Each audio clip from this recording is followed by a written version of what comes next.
This is the call to order of a continuation of a meeting that started yesterday, and we continued it at the end of that day to go over some more of the applications that we have. To reopen the meeting, can we do that by roll call, sir? Certainly. So we have a motion to open the meeting. All those in favor? Tripp Yerk? Yes. James Bisbee? Not here yet. George Brake? Yes. Peggy Broadway? Here, yes. Ruth Cox? Yes. Christian Evans? Yes. Joseph Klotz? Yes. Ellen Sheridan? Yes. James O. Woods? Yes. So the motion passes by all members so that we can reopen the meeting for tonight. So let me start with an introduction, and then if we need to swear in some of you, we got 4 people at this point in our audience. We can swear you in here, and then if we have those of you online who wish to speak, we will swear you in as you're called in for your application, and we will do that person by person with please giving your name to do that. Okay. The Historic Preservation Commission is a public commission appointed by the City of New Bern's Board of Aldermen. It is responsible for preserving and safeguarding New Bern's locally designated historic districts, downtown and Riverside, based on U.S. Department of Interior standards, state statutes, city ordinance, and New Bern historic guidelines. 2 of the major tasks of the HPC include approving applications for a certificate of appropriateness and preventing demolition of historic structures due to neglect. The HPC holds a quasi-judicial hearing on an application for a certificate of appropriateness. The commission hears sworn testimony and evidence provided by the applicant, by parties who receive notice of the hearing, and by others who can justify that they have relative evidence and are in legal standing. The commission cannot consider comments based on personal likes or dislikes, hearsay, or personal opinion that cannot be directly related to specific historic guidelines. Likewise, commissioners shall refrain from stating personal opinions, personal likes or dislikes, or hearsay during a hearing. The commission's decision on an application is based solely on testimony and evidence presented at a hearing that directly relates to the historic guidelines. Sir, would you like to swear in the individuals that we have in the audience? Yes. We'll do this all in place. You don't have to get up. If you'll just raise your right hand. And do you swear to tell the truth to the best of your ability? I do. Okay, and then can we get each one of you to say your name out loud to all the way to the front of the room? Paula Jessup. Tom Cutler. John Otterley. John Harrelson. Okay, thank you. And as I've already said, as we move along, those who are online, we will swear you in as you're called in for each of the applications. Here's a summary of how we will generally conduct a hearing on a COA application. The HPC administrator provides an overview of the application. The applicant or representative presents the application. Proponents and opponents who receive notice of the hearing can present evidence. Rebuttal is allowed by the applicant and by proponents and opponents who receive notice. Others who can justify that they have relevant information and legal standing can present evidence. The HPC administrator presents the staff's findings and recommendations. The applicant and representative has an opportunity to make final comments on their application. Commissioners discuss the evidence and may ask for clarification from the applicant or presenters. The chairman calls for a motion to approve or deny the application with stated findings of fact. The motion is discussed by the commission. The chairman calls for a vote on the motion by the commission. A COA can be approved with conditions, or denied. So let us proceed with our list of applications for today. The first one is 516 Metcalf Street. Okay, we will start. That's the agenda. Not quite yet. Hold on. Okay.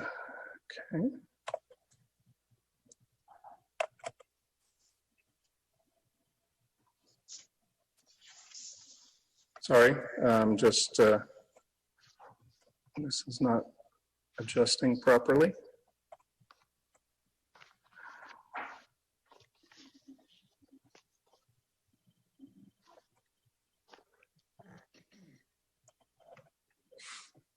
Madam Chair, George Brake, while he's doing that, I need to recuse myself from this hearing. I'm within 100 feet of that property, 516 Metcalf. Okay, so can we have a motion to recuse him, please? Chair James Woods, I move that we make that Commissioner George Brake be excused from this 516 Metcalf Street. Okay, so can we do a roll call vote for all of those who would approve that? Madam Chair, I'll second that motion. Oh, thank you, thank you. We With got a second. So can we have a roll call vote? Okay. Trip Urey. Yes. James Bisbee. Oh, still not here. George Brake. Oh, I'm sorry. Yes. Or he's the subject of the, right. Yeah. Peggy Broadway, Yes. Ruth Cox, Yes, Christian Evans, Yes. Joseph Klotz, Yes. Ellen Sheridan, Yes. and James L. Woods. Yes. so all the commissioners have voted positive for George. You recuse yourself, sir. All right, so back to this debacle going on here.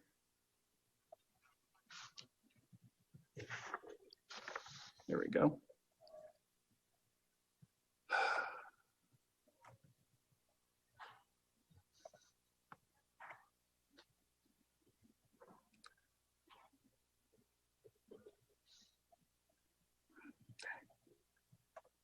All right. So I am sorry for this. This is not cooperating. There we go.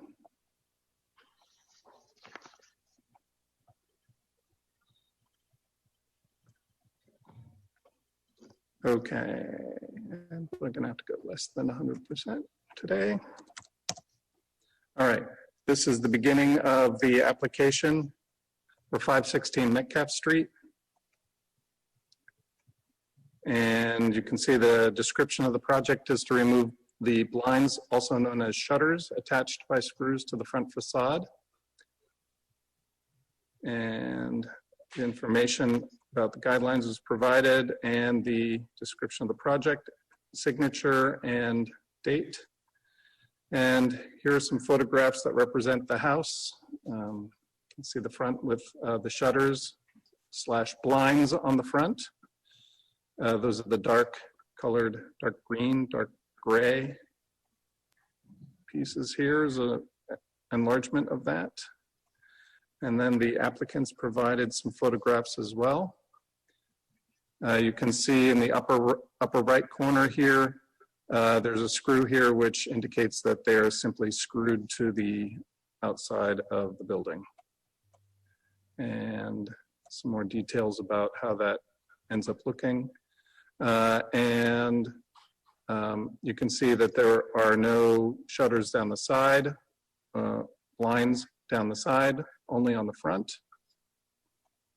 This on the lower left shows a pair of them together. They did bother to put the holdbacks on them, but they're of course non-functioning. And then some photos of the neighboring properties to the immediate left. I'm sorry, to the immediate right is the one on the top.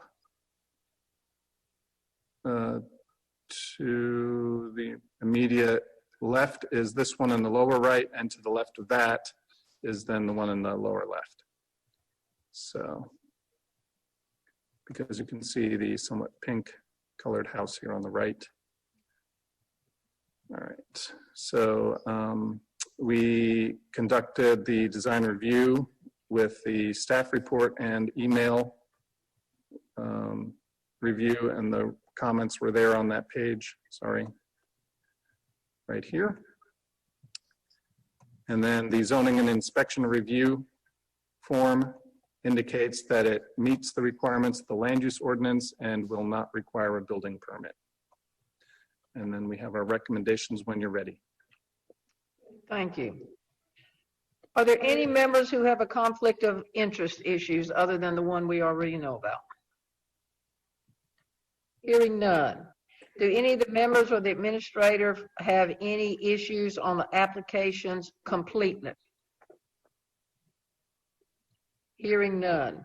Would the applicant or the representative wish to speak toward the application? And if so, give your name, and if you are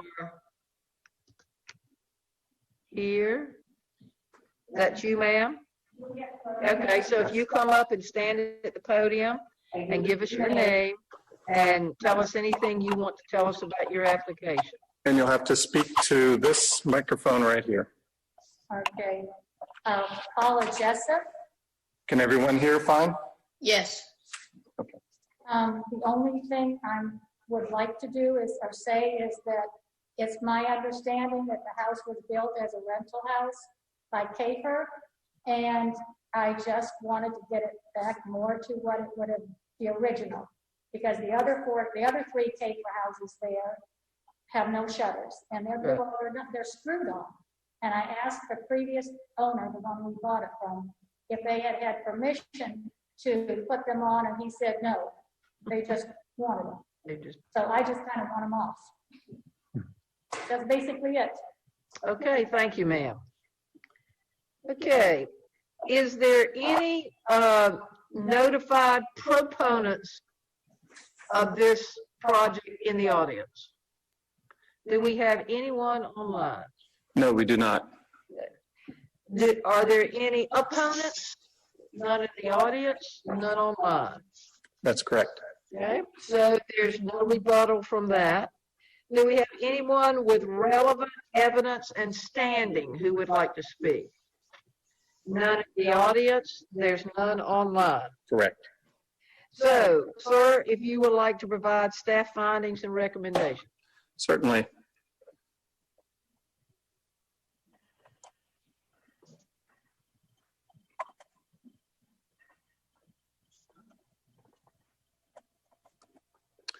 Okay, so this is the project for Paul and Don Jessup at 516 Metcalf Street, also known as the Oscar Kafer Rental House Number 2.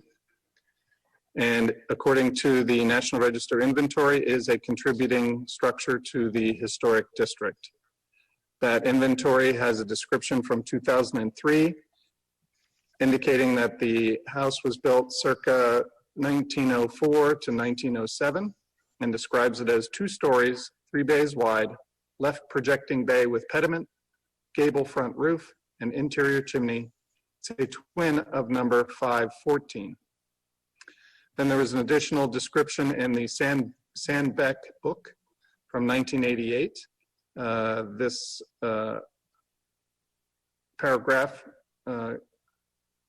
describes the house, but primarily in the yellow highlight is the piece that is relevant here. The 6/6 sash and shutters at the facade windows are also recent alterations. So the project is 516 Metcalf Street to include removing the window blinds in the primary AVC. Staff submits the following historic district guidelines as appropriate to this application. So guidelines for modifications would be 3.2.5. In the paragraph in section 4.3, windows, doors, and openings regarding project planning considerations, it says, it is not appropriate to install shutters or blinds directly to the wall substrate. And then for the guidelines for contemporary materials, 5.5.4. So the statements of reason based on the information contained in the application and staff's judgment are: 1, the project is work within the primary AVC. The proposed work meets the requirements of the guidelines. 3, the zoning administrator and the chief building official have reviewed this project and commented accordingly. And 4, the project is not incongruous with the guidelines. So staff recommends the commission approve this application to include removing the window blinds in the primary AVC, citing the aforementioned guidelines. Thank you, sir. Is there anyone that has any evidence or testimony from the city, the state, the government? Seeing none. Ma'am, do you have any further comments that you would like to make on your application? Any further comments you'd like to make? She said negative. You said negative. Okay, so now I'll call for a discussion by the members of the commission. Are there any questions, any comments that anyone has at this time? Madam Chair, James Woods. Couldn't this have been a minor COA? Or should this have been a minor COA? I hear you. I'm not sure that this is listed as one of the items in the minor list. I do hear what you're saying, but it's not listed there as an item. That's correct. And Matt is saying that's correct. It's not listed as one. Is that okay? Hey, I'm okay. Okay. Any other questions? Any other comments? Okay. So hearing that, we will move to, if someone would give a motion to approve the COA.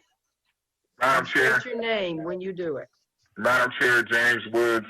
I move that we find the application for a certificate of appropriateness for 516 Metcalf Street to be in non-congruence with New Bern's Code of Ordinance, sections 15411 to 15429, and New Bern's historical district guidelines based on the following specific guidelines and findings of fact. Guidelines. Guidelines for modifications 3.2.5, windows, doors, openings, and project 4.3. Guidelines for contemporary materials 5.5.4. Statement findings of fact. 1. The project is work within the primary AVC. 2. The proposed work meets the requirements of the guidelines. 3. The zoning administrator and the chief building official have reviewed this project and commented accordingly. 4. The project is not incongruous with the guidelines. Thank you, sir. Do we have a second? And if you could give your name. Christian Evans, second. Thank you. Any other questions? So let us call for a vote to approve the COA by roll call. Trippier. Yes. Peggy Broadway. Yes. Ruth Cox. Yes? Christian Evans. Yes. Joseph Klotz. Yes. Ellen Sheridan. Yes. James O. Woods. Yes. And I believe Jim Bisbee is not here yet, correct? Okay. Okay. So for the roll call, there's been a positive response for each member. So therefore, this motion will pass. Do we have a call for a motion to issue a COA on the condition no written comments by persons with legal standing are received within 24 hours of the approval of the application? If any such information is received, The vote on issuing the call for the COA shall be continued to the next HPC meeting. Do I have a person with your name, please, to move for the to issue a COA? So moved, Joe Klotz. Thank you, Joe. Do we have a second? Second, Peggy Broadway. Thank you. So let us call for a vote to approve this, to issue the COA by roll call. Trip Bury. Yes. Peggy Broadway. Yes. Ruth Cox. Yes. Christian Evans. Yes. Joseph Klotz. Yes. Ellen Sheridan. Yes. James O. Woods. Yes. So all members have indicated an approval to issue this COA, so that is what we will do. It is passed. Okay? So if you will get in contact with Matt later on this week or whatever about what you need to do at this time, and thank you very much for your attention to the detail on your house. Thank you. You're welcome. Thank you so much. Thank you, Miss Paula. Thank you. Madam Chair, if I may interrupt, I would suggest maybe we run the roll call for tonight. We didn't do that at the beginning, and since we don't have the same role as we had last night, I would suggest we run the roll call again so we can establish absence and presence. Okay. So do we want to get our member who excluded themselves back in first? Yes. Yes. Is there a motion to do that? Madam Chairman, Christian Evans, I make a motion that we allow George Brake to come back onto the panel. Is there a second? Peggy Broadway, second. Okay. Let us vote for this by roll call. Trip Bury. Yes. Peggy Broadway. Yes. Ruth Cox. Yes? Christian Evans. Yes. Joseph Klotz. Yes. Ellen Sheridan. Yes. James O. Woods. Yes. The vote passes. So if we can get him back on in our room here. He's there. Okay. I'm here. You're here. Okay. So, sir, you want to do a roll call of everybody that's here for the meeting tonight. That's correct. Okay? So, have at it. All right. So let's see. Ruth Cox Chair. Here? Trip Bury Vice Chair. Here. James Bisbee. He's absent. George Brake. Here. Peggy Broadway. Here. Christian Evans. Here. Joseph Klotz. Here. Ellen Sheridan. Here. James O. Woods. Here. Okay, we do have a quorum. Okay. All right. So let us go to the next item then on 2229 East Front Street. You could tell us about that.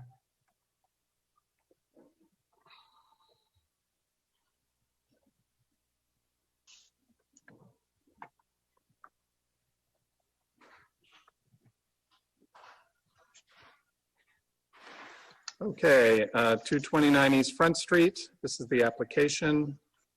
Front page describes the project to repair tile porch flooring, replacing it with composite decking material, indicating the specific guidelines and the materials, and then a signature and a date here at the bottom.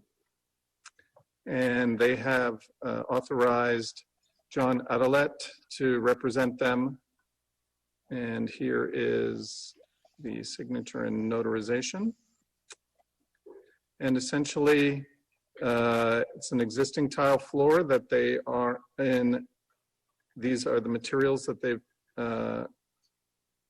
represent will replace that tile floor. It's this Trex brand material. And looks like that wood grain there. And this, again, was also subject to the latest design review with a staff report, and then each of your comments during design review shown there. And then the zoning and inspection review indicates that the project will not require, that it, oh, he forgot to check it off, that it does meet the requirements of the land use ordinance and that it will not require a building permit, but you can see he did review it, which is at least the requirement. And then we have our recommendations. So I do want to point out that as we move forward, that this is a modern infill building. Thank you, sir. Are there any members who have any conflict of interest with this project? Are there any members or administrator have any issues on the application completeness? Hearing none to either one of those, would the applicant or the representative want to present the application or any other information on this project? And if so, state your name. Okay, you'll need to come up front. Thank you.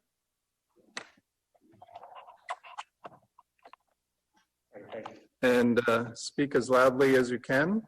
Because John Audelay, I'm the contractor. I've been approved by the homeowner to speak on her behalf with regards to the changing out of the existing tile flooring that's on the two porches at 229 East Front Street with a composite type material, composite type decking material.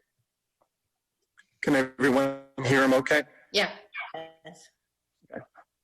I think that's about it. I'd be happy to answer any questions with regards to that. Just to back step just a little bit, the building was built in 2006, 2007. It is an infill. I know it's within the historic district, but it is a modern building.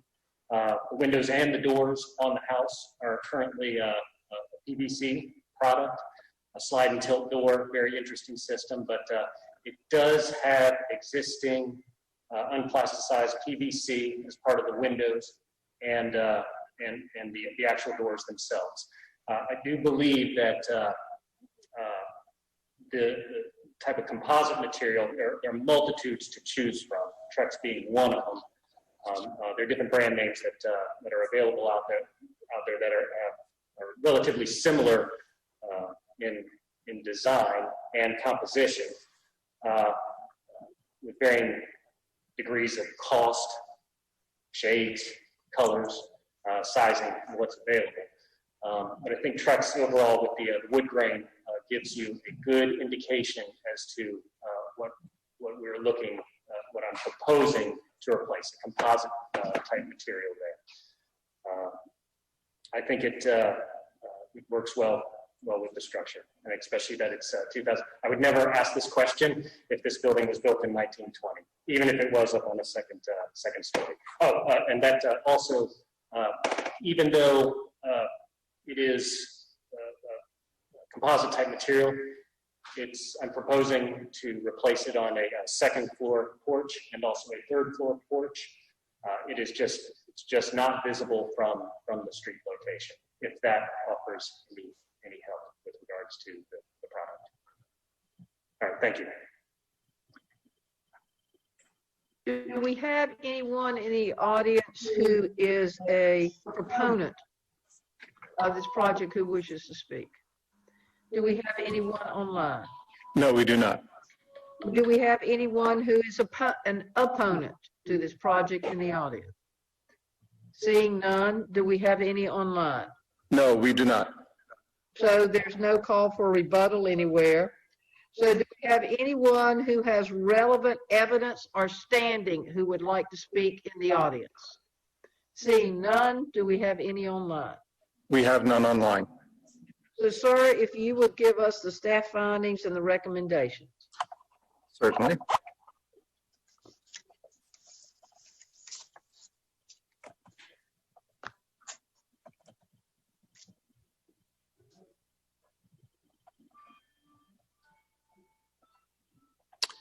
Okay, so the applicant is Mr. Adelaide for the project at 229 East Front Street. This has no historic name because it was built, as he said, in 2006. It's non-contributing resource, and there is no description of it in the 2003 National Register inventory. The project is 229 East Front Street to include replacing the tile balcony flooring with composite deck boards, such as Trex. Staff submits the following historic district guidelines as appropriate to this application. Guidelines for modifications, 3.2.1. Guidelines for infill construction, 3.4.4. The statements of reason based on the information contained in the application and staff's judgment are: 1, the project is worked within the primary AVC. 2, the subject property is a modern infill construction. 3, the proposed design components and materials meet the requirements of the guidelines. 4, the zoning administrator and the chief building official have reviewed this project and commented accordingly. And 5, the project is not incongruous with the guidelines. So staff recommends the commission approve this application to include replacing the tile balcony flooring with composite deck boards, Trex, citing the aforementioned guidelines. Thank you, sir. Is there anyone in the audience who has any evidence or testimony from any state, city, or government agency? Do we have anybody online, sir? No, we do not. Okay. Sir, do you have any final comments you'd like to make about your application? No. No. Okay. So, members of the commission, we will have our discussion now. Who has a question or a comment they'd like to make? Madam Chair, Christian Evans, I would just like to ask if you ever thought about using wood instead of this composite. Is this composite as durable as wood would be? I have done a bit of research, and some of it was generated by your comments that I have received an email on. And I know that you can do quite a bit of research with regards to Trex, and see that there are some general comments as far as the mainly wearing of the fading, the fading of the actual product. With that, there are multiple positive comments associated with it as well. That over a span of 2 to 10 years, people have been happy with it. I know that some of the negative comments that I saw were somewhat older, or had to do with products that were 5 to 10 years older. And I understand your concerns. I did speak about wood. It is a tongue and groove wood product. I mean, it still would require maintenance. For that application, I would definitely, if I were to do wood, it would be a pressure treated, pre-primed wood product. And we'd have to prime it, paint it before it was even installed, and then paint it again as well. A smooth wood surface, tongue and groove, like you would see downtown houses, might be a little bit slippery up there. I mean, I guess it would be that way with any wood porch repair, but it too would require continued maintenance. Trex, Fiberon, different brand names have different. You can go all over the internet and find all sorts of positive and negative comments on it. I think it's a risk that an owner would be willing to take with regards to fading and the performance of the unit. And again, there are all sorts of cost variations too. Within Trex, there's the Select, there's the Enhance, there's the Transcend that have to do with polymer coatings over the top of them, whether it's sealed on 3 sides, whether it's sealed on 4 sides and whatnot. So different levels to choose from with regards to that. So I don't know how to, I've done a little bit of research on it, but I think it's, even with wood, you have maintenance. With Trex, looks like you would have some cleaning maintenance as well. I hope I've answered your question. I just want to know if you had considered wood before you considered the. I did. I'm sorry. I would go into that long diatribe right there for you. Yes, we have. Okay. Thank you. Are there any other questions or comments from any members? Hearing none. Do I have an motion to approve the COA, and please give your name? Madam Chair, Tripp Ewer.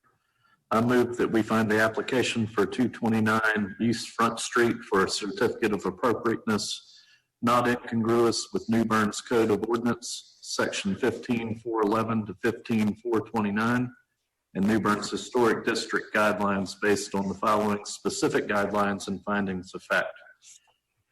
Guideline 3.2.1, and guideline 3.4.4. Statement of reasons, the project is in the primary area of visual concern. The subject property is an infill construction, which permits the use of composite material.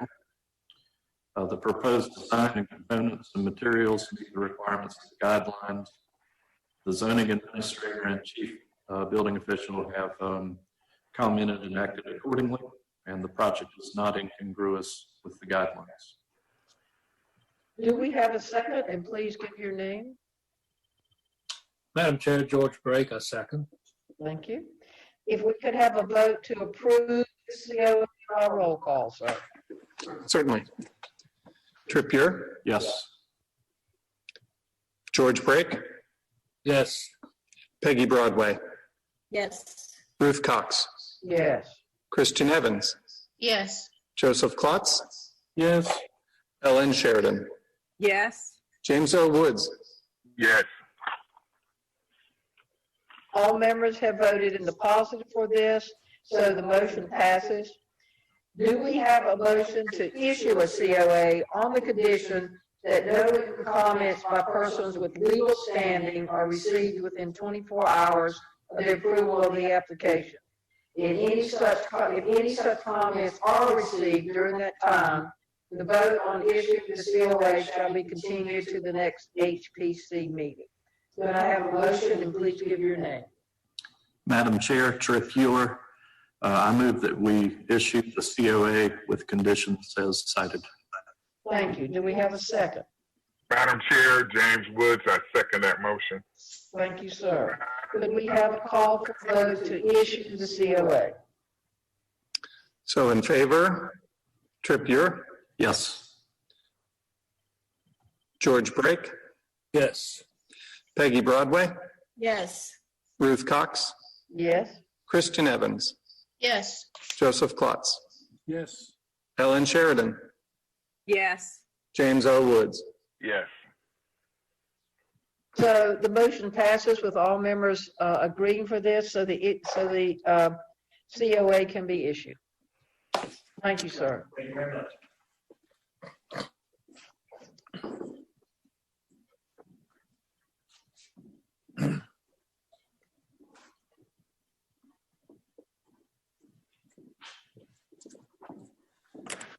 So our next one is 717 East Front Street. Sharing the screen. Oh, did I? No.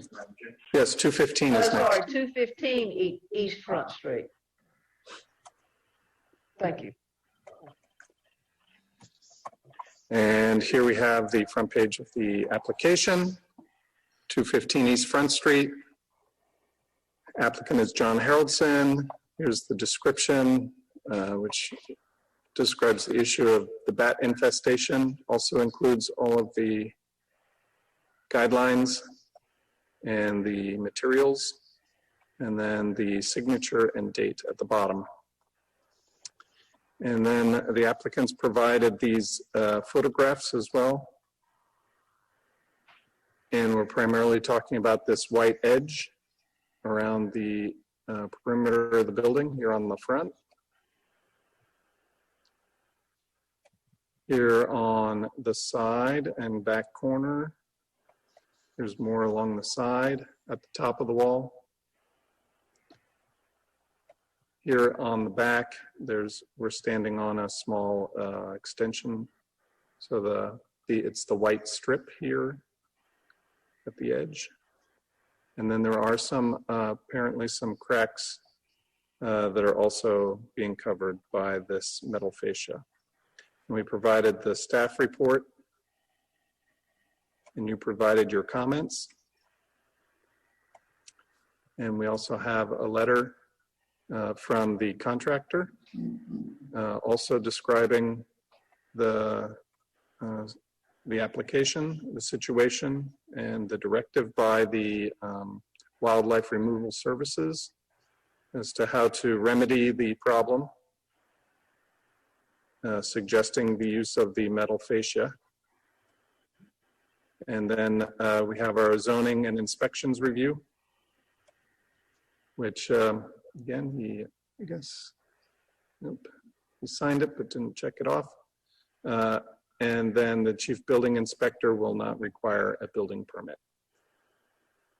And then we have our recommendations ready. So is there any member who has a conflict of interest with this application? Any member or administrator who has any issues on the application's completeness?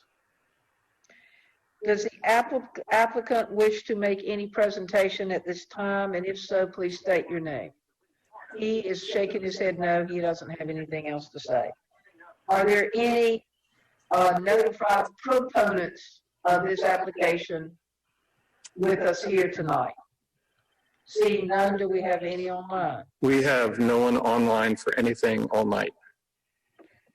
Oh, all night. Yes, Well, I can stop asking that question, I guess. I suppose, or you can just say we don't have one. Okay, I could do that as well. Yes. Okay. So we will go down here to, so there's nobody with relevance. So sir, if you can give us the staff's recommendations. Okay. So the applicant is John Haraldson for the project at 215 East Front Street. This is the, also known as in the National Register inventory as the former A&P supermarket, but it is indicated as a non-contributing resource. And that description was done in 2003. The building was built approximately 1965. They describe it as one-story brick, 5 bays wide, pedimented center entrance, Tuscan columns, hip roof with central 3-stage cupola. The project at 215 East Front Street is to include covering the wood fascia with a metal fascia in the primary, secondary, and tertiary AVCs. Staff submits the following historic district guidelines as appropriate to this application. Guidelines for modifications, 3.2.1, 3.2.2. Guidelines for walls, trim, and ornamentation, 4.2.1. Guidelines for contemporary materials, 5.5.1 to 5.5.3. And the statements of reason based on the information contained in the application and staff's judgment are: 1, the project is work within the primary, secondary, and tertiary AVCs. Subject property is a modern infill construction. The proposed design components and materials meet the requirements of the guidelines. The zoning administrator and the chief building official have reviewed this project and commented accordingly. And 5, the project is not incongruous with the guidelines. So staff recommends the commission approve this application to include covering the wood fascia with a metal fascia in the primary, secondary, and tertiary AVCs, citing the aforementioned guidelines. Thank you. So we have no one who has any evidence of testimony for the state, city, or government. Sir, do you have anything else you'd like to say, having heard all that? I see that he says, shakes his head no. So please have a discussion among our members of the commission here. If you have any questions, any statements that you want to make.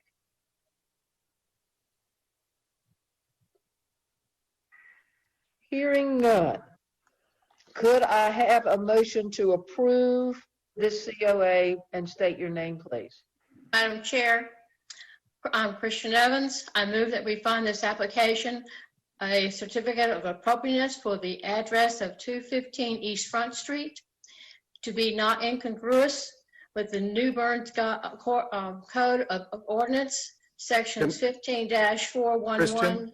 Yes, sir? Can everyone hear this?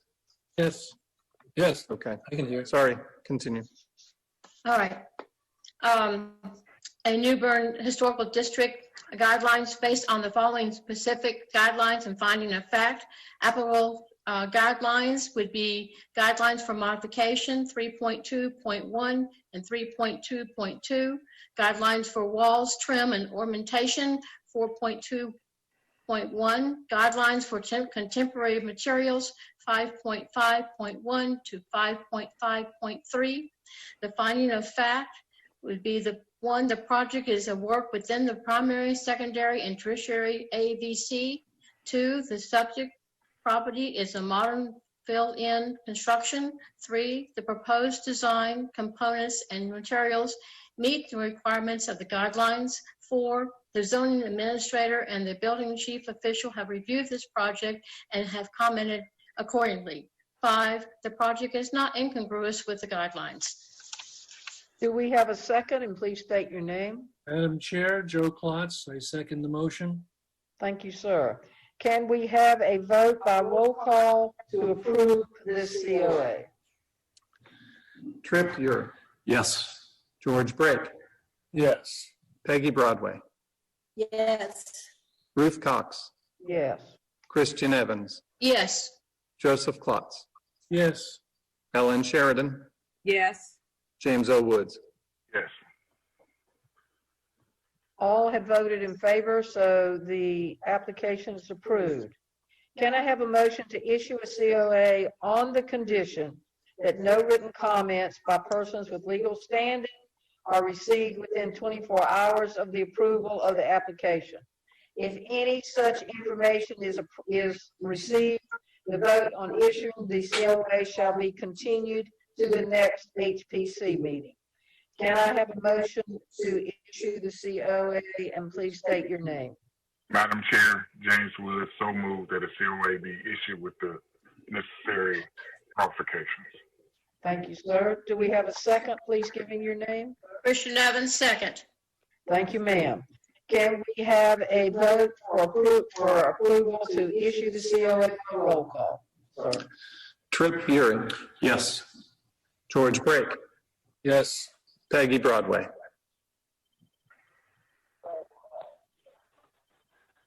Peggy Broadway, Yes. Peg- Yes? Yes. okay, thank you. Christian Evans, Yes. Joseph Klotz, Yes. Ellen Sheridan, Yes. James O. Woods. Yes. So all having voted in favor, so we can issue a COA for this application, sir. Thank you very much. Okay. So our next one is 717 East Front Street.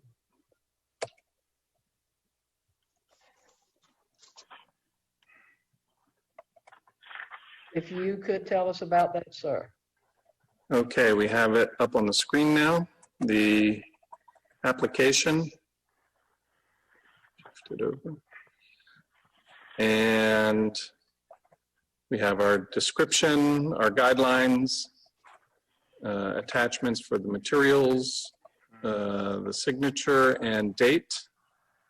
And here we have Got a package coming if you ever get here. a drawing. Which I will make a little bit smaller so it can fit more. Well, okay.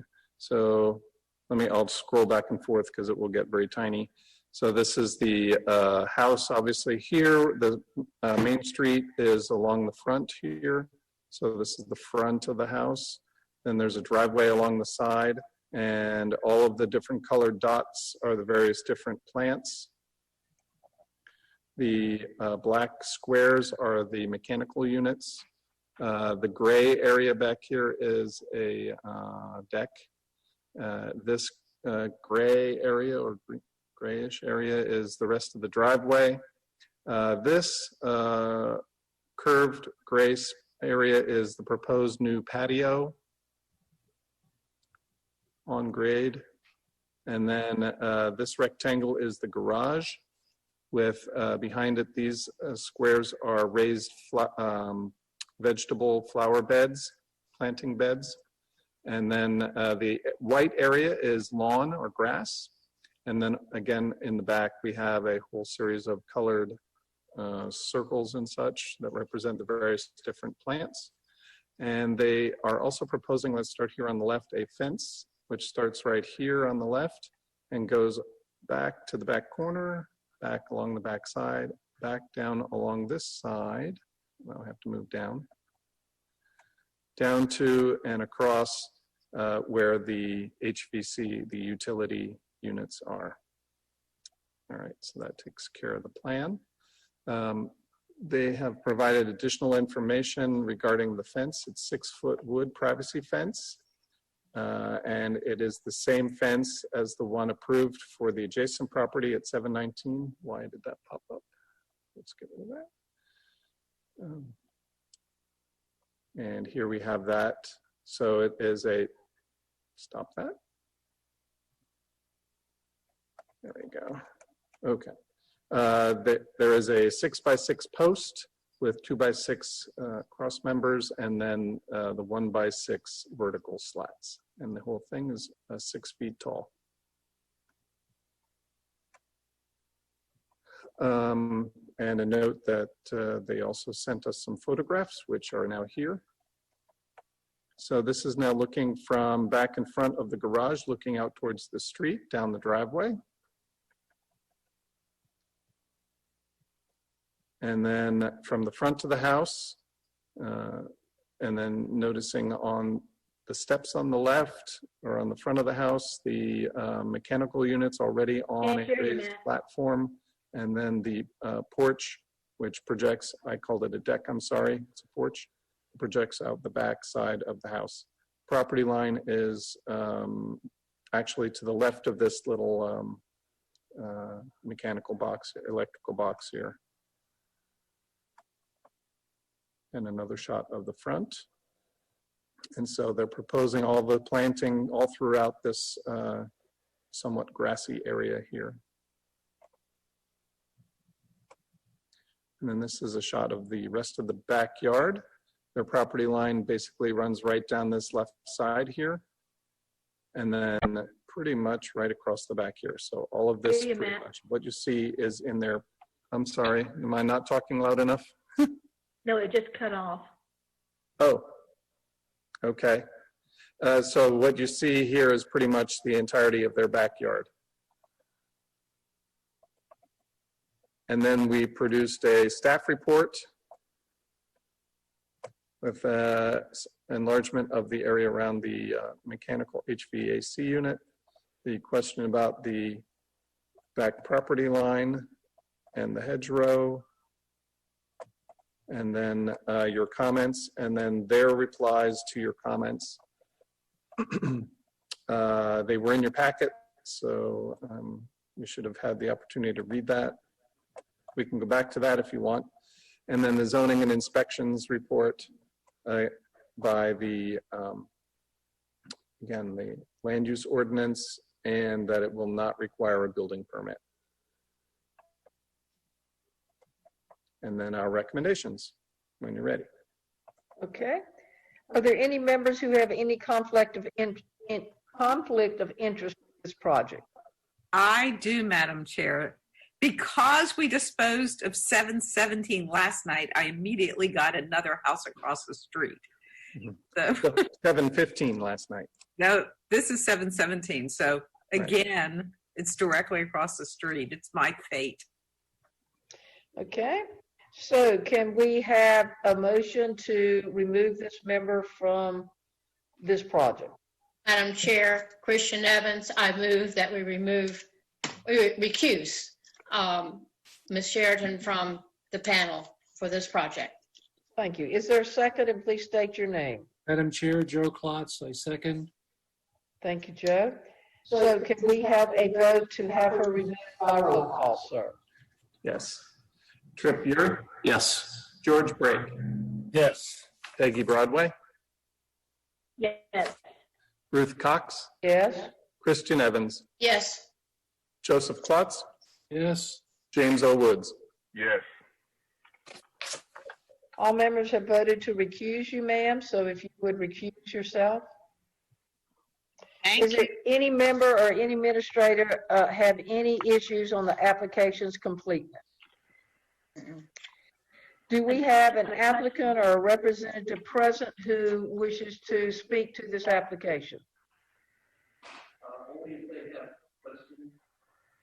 Sir, say that again, sir? Only if they have questions about the application. Only if they have questions about the application, he said. Okay, all right.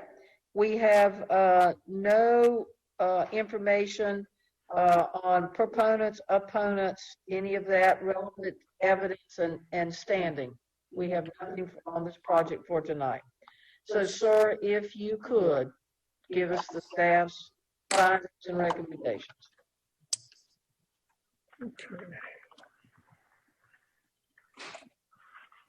All right, so this is the project.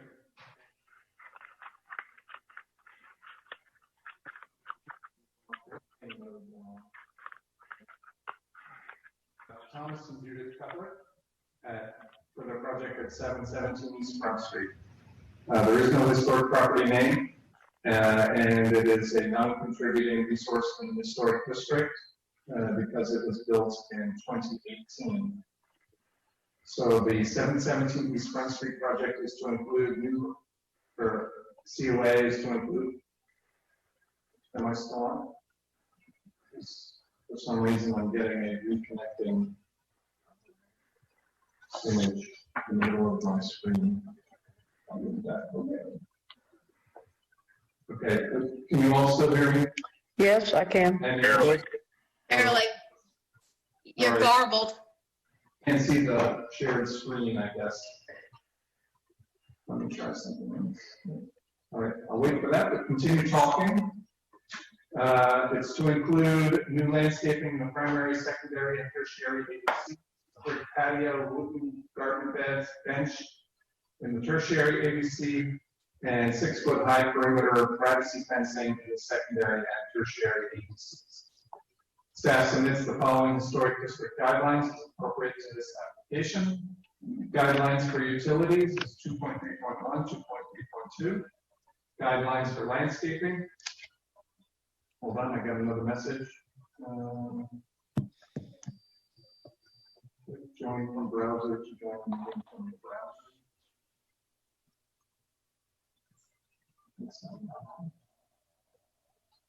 No internet.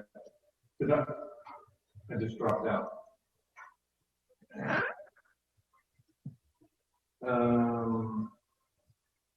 Let's see.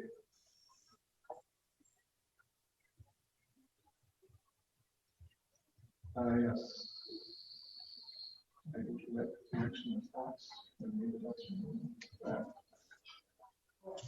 Help is coming.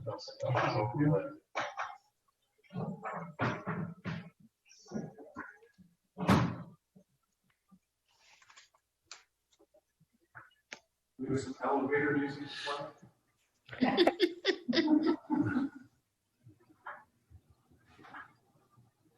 No, but we had Shannon last night. We've got Tom tonight, so all we need is Judith and Corinne to come in at some point. We'll have everybody covered.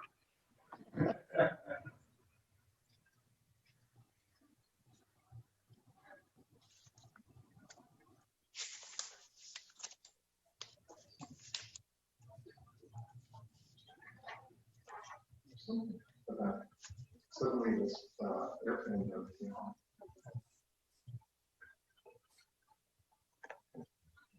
Well, that makes sense. Normally in everything you can't.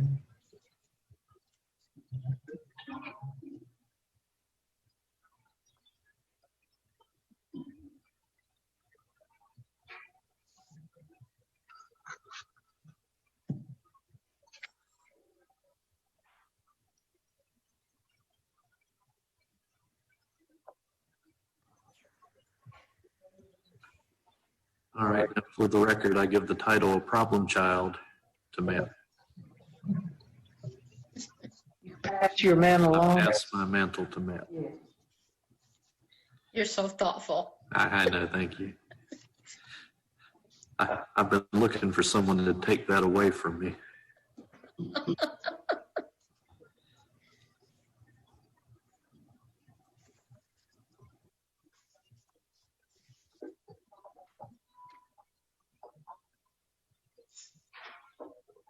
Okay.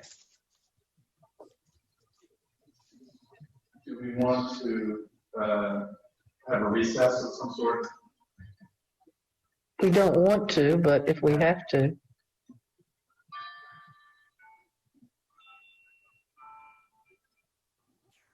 Yeah, I can't think of a way to go on without you.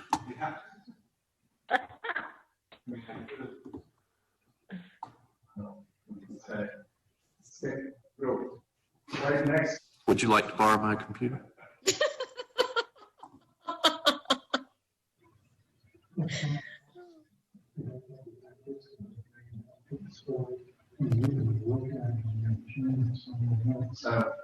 don't have a packet on yours. I do not.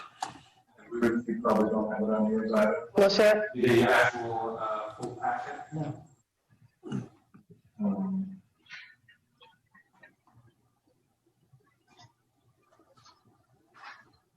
And it's way too huge to email anyway.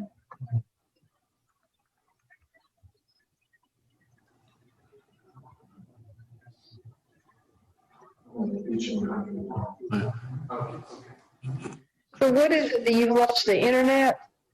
Yes. So do you want to get, oh, I don't have. Got a flash drive if you need it.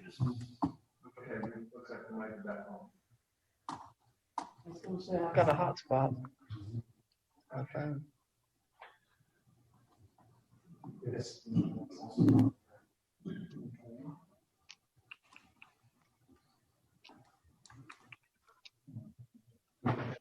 All right, the internet connection is back. So actually, Yeah, we're not going to let you escape that easily.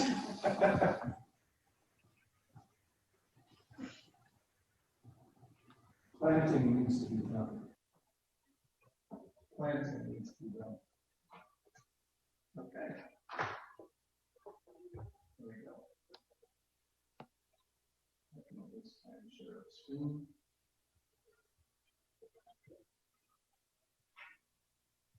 Yay. Okay, now read it.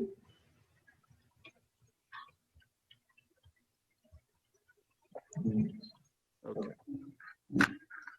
All right, now you can hear me and see the screen of Yes. the recommendation. All right, I'll just start at the beginning of the guidelines. Guidelines for utilities, 2.3.1, 2.3.2. Guidelines for landscaping, 2.4.3, 2.4.4, 2.4.7. Guidelines for fences and garden walls, 2.5.1 to 2.5.3, 2.5.5. Guidelines for wood, 5.2.2. Guidelines for paint, 5.4.2, 5.4.3. Statements of reason based on the information contained in the application in staff's judgment are: the project site work within the primary, secondary, and tertiary AVCs. Subject property is a modern infill construction. The proposed design, components, and materials meet the requirements of the guidelines. 4, the zoning administrator and the chief building official have reviewed this project and commented accordingly.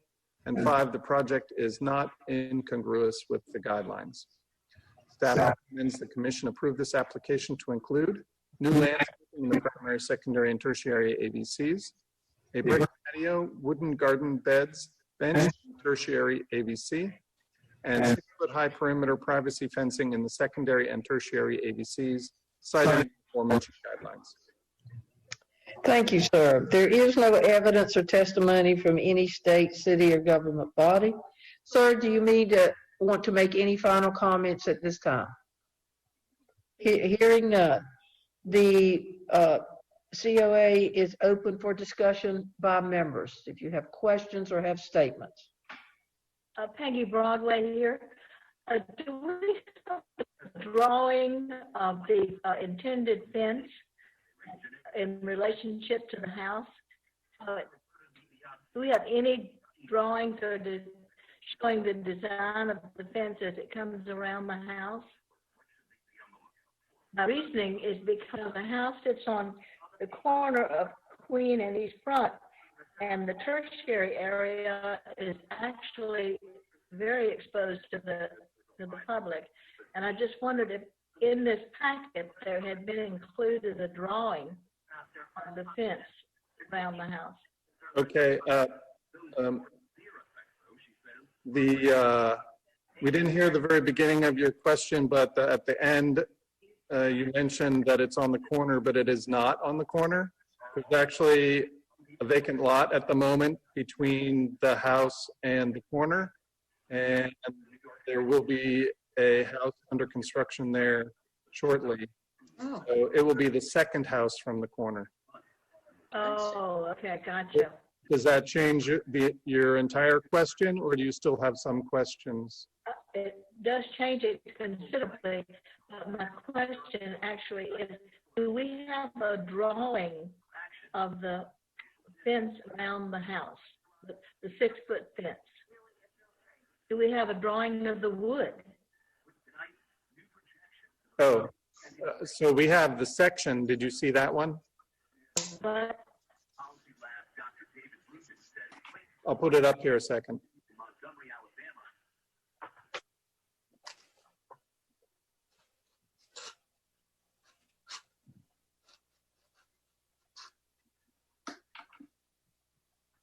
Like the side view of it, not the front view. So from the side, it will have the 6 by 6 foot post right here. And then there will be 3 2 by 6 members that will go horizontally across in between each of the posts. 1, 2, 3. And then on those 3 horizontal members, the boards will be attached. The 1 by 6 wooden boards will be attached to that. So they will be 1 inch thick or 5/8 inch thick and 5.5 inches wide.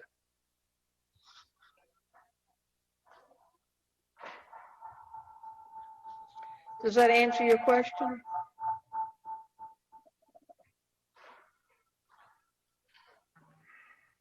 Peggy, does that answer your question?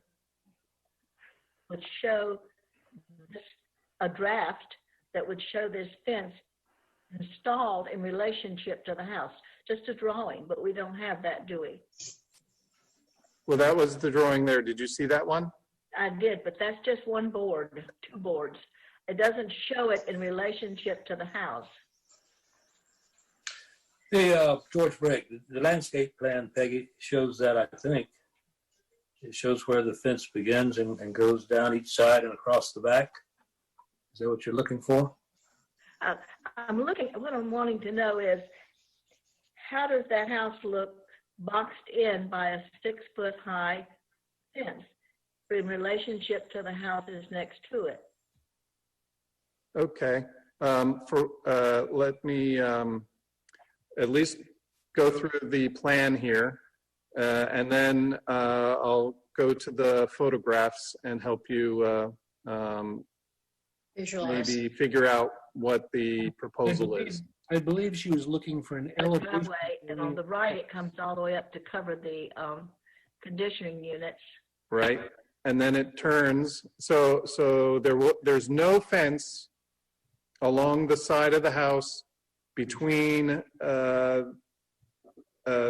this corner here at where the air conditioning units are. There's no fence along this right-hand side, nor across the front. And there's also no fence all the way back along this side till just past the back corner of the house. Then there's a small piece that comes across just the small piece of landscaping here up to the edge of the driveway. Then from there, from that corner, it goes back and around the back of the property and encloses then the backyard. So essentially the fence is around the backyard, starting at this corner, at the back corner of the house, and then all the way around to these air conditioning units over here. So now I'm going to go up to the photograph of the air conditioning unit. That was then below, I believe. Yes. So, well, One more, I think. wait, this one Right here, there. here we go. So the fence will start here at the base of this air conditioning unit, come across to their property line, which is about where that hand is, and then go all the way back to the trees in the back. Okay, and it'll be a 6-foot high fence, which is about the height of the platform and this white line here. That was my next question. How high is that foundation? Yes, so 11 feet or so, I think. Tripp, do you know the height of that foundation?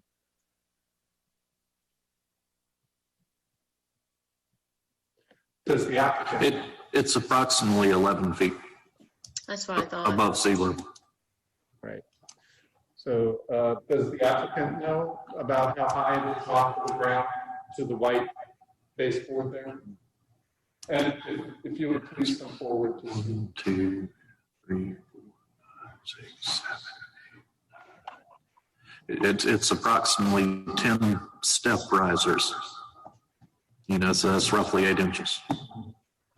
Okay. So actually, if you go ahead and come up to the gate here, that makes it easier. So 80 inches is just shy of 7 feet. The survey says that to the bottom of the woodwork on the first floor was 12.9 feet. Right. And then do you know what the elevation of the grade of the dirt is? It's approximately 6 feet less. Okay. That's what we're looking for, is the distance between the ground and, say, the floor level. Well, the foundation brick itself is roughly 5.5 feet, Okay. There you go. All right.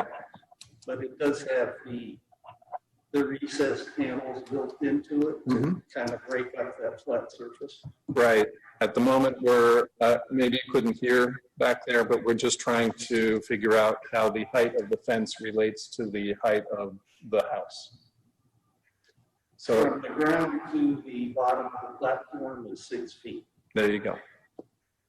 All right. So the fence will basically hide the platform. And I believe someone suggested we cross over the fence from the side of the property to the brick on the foundation and thus hiding the platform. And we understood that lattice work would be appropriate for the remaining 2.5 feet to cover the actual air conditioning units. Okay. Thank you. Don't go too far. Are there any other questions or comments? I have one request, and I know on the landscaping diagram that you gave it, I believe you listed what each of the plants are going to be. Mhm. Yes, they're listed. So my question is, for us to get some information about the appropriateness of each of those types of plants that you have for the era of your house and in this area. So I would like to see you present us with a letter that a horticulturist or someone has looked at those plants to see that they are appropriate for our area here. Well, I do know from all the meetings we had Here, with the please speak landscape designer Please speak here and a little bit louder. that the vast majority of the plants are very common to the historic district. They're gardenias, camellias, nandina, azalea, crepe myrtle. I'm not an expert on this, so like. Well, see, I'm not either, and that's why I'm asking the question. Lorraine? Yeah. But those, the gentleman who did the design has worked for over 10 years in the historic district as a landscape designer. And Okay, he's so worked if he could provide us with a letter I can ask, sure. that these are appropriate to the house and the area of the house, that would be helpful. Okay, Okay, sure. thank you. And in line with Ruth's question, can you let us know if the plants are going to cover the extra height in the foundation? When you go get the questions asked, find out if any of them are tall enough to go actually cover the height on that foundation. Well, some of them would cover the height of it immediately, but others would not be 6 feet tall, no. Okay. but they would definitely break up the overall surface of the foundation. So perhaps if we could have a drawing that would show what plants are going to do what, how tall when they get to their full growth, how tall they're going to be in relationship to the foundation. Is that what you're asking for? Yes, that's exactly it.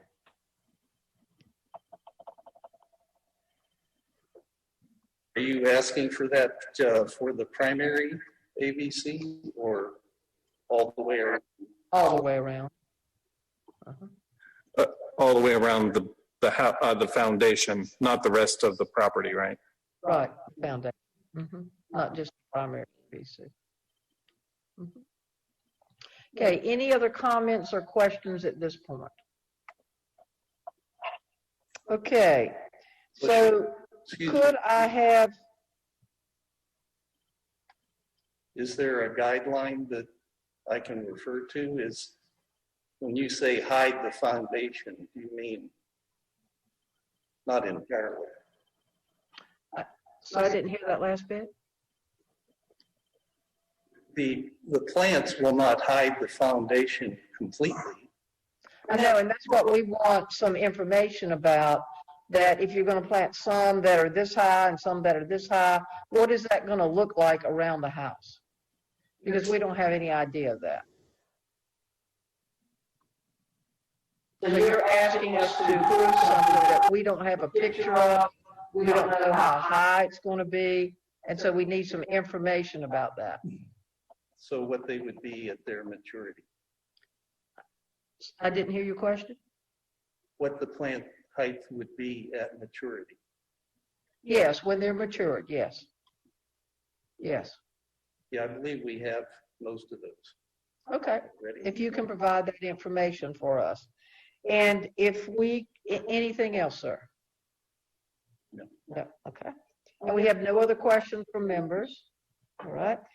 So if we could have a motion to approve this COA with adding some of the conditions that we have just spoken about in terms of the letter and this drawing with, again, telling us what these plants are around the foundation of the house.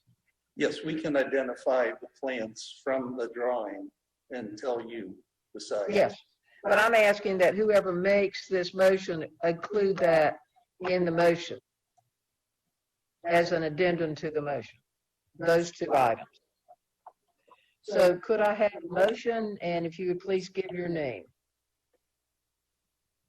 Madam Chairperson, Joe Klotz. I would like to move that we find the application for 717 East Front Street for a certificate of appropriateness not incongruous with New Bern's Code of Ordinance sections 15411 through 15429 and New Bern's Historic District guidelines based on the following specific guidelines and findings of fact. Guidelines for utilities 2.3.1, 2.3.2. Guidelines for landscaping 2.4.3, 2.4.4, 2.4.7.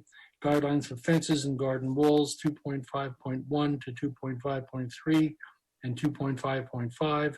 Guidelines for wood 5.2.2. Guidelines for paint 5.4.2, 5.4.3. I'd like to add the two additional conditions, the conditions being that we receive a letter from the landscaper that attests to the appropriateness of the plants that have been chosen for installation around the property, and that we have an elevation drawing of the plants that would be foundation plantings at maturity. Additionally, statements of reason for finding of fact. The project is is slated for the primary, secondary, and tertiary areas of visual concern. The subject property is a modern infill construction. The proposed design components and materials meet the requirements of the guidelines. The zoning administrator and chief building official have reviewed the project and commented, and the project is not incongruous with the guidelines. Thank you, sir. Do we have a second? And if you would give your name. Madam Chair, Christian Evans, I second. Thank you, ma'am. Could we have a vote for approval of this with the conditions that have been identified by roll call? Trip Bury, Yes. George Brake, Yes. Peggy Broadway, Yes. Ruth Cox, Yes. Christian Evans, Yes. Joseph Klotz, Yes. James O. Woods. Yes. So the motion passes. Could I have a motion to approve, to issue the COA on the condition that no written comments by persons with legal standing are received within 24 hours of the approval of the application? If any such comments are received within that time period, the vote on issuing the COA shall be continued at the next HPC meeting. Could I have a motion for that in your name? Chair James Woods, I move that a COA be issued with the conditions read into the record. Thank you, sir. Do we have a second with your name issued? Yes. Oh, looks like George is trying to second, but George, you're muted. All right, George Brake, second. Thank you. So if we call for a vote by roll call. Trip Bury, Yes. George Brake, Yes. Peggy Broadway. Peggy? I'm sorry? What's your vote? We're voting whether or not to issue the COA. Yes, it was blank. Yes. Ruth Cox, Yes. Christian Evans, Yes. Joseph Klotz, Yes. James O. Woods. Yes. So all have agreed with that. So a COA can be issued with the conditions written into it and the conditions of the motion that passed it. Okay, sir? And then if you will get with Matt to get that information to him, and then he will get it to us. Thank you very much. We appreciate it. I'm sure this is going to be beautiful when it's done. Thank you. You, sir. Thank you for your attention to the detail. See you, Tom. Tell Miss Judith I said hello. So 404 Avenue A. Madam Chair, before we go there, I move that Commissioner Allen be allowed to rejoin the panel. Thank you so much. Is there a second to that?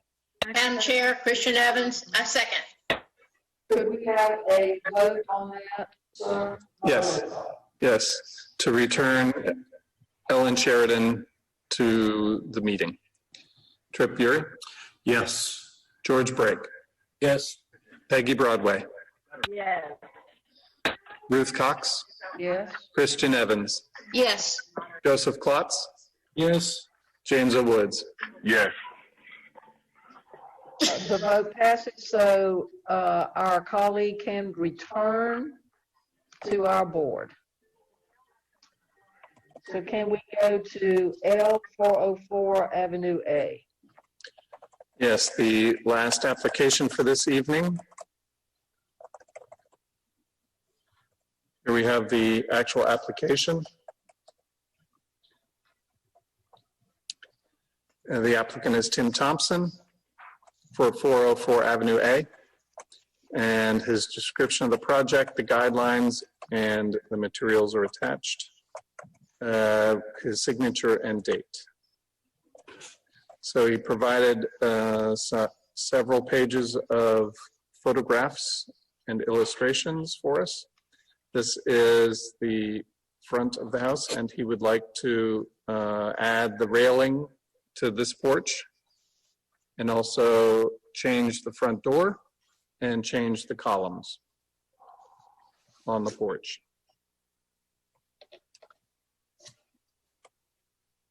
There's the current door. There's one of the current columns. You can see it's just a basically rough 4x4 square column, and you can kind of see at the bottom here, maybe I should enlarge that. The hardware is just your typical construction hardware. Just a metal cleat at the bottom. All right. So we'll go back to.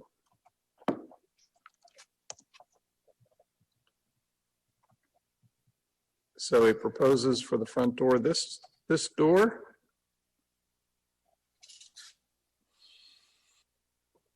And this is similar, a door, the front door at the sister house at 406 Avenue A, next door. And he's showing us the hardware he's proposing to use and the screen door, a wooden screen door.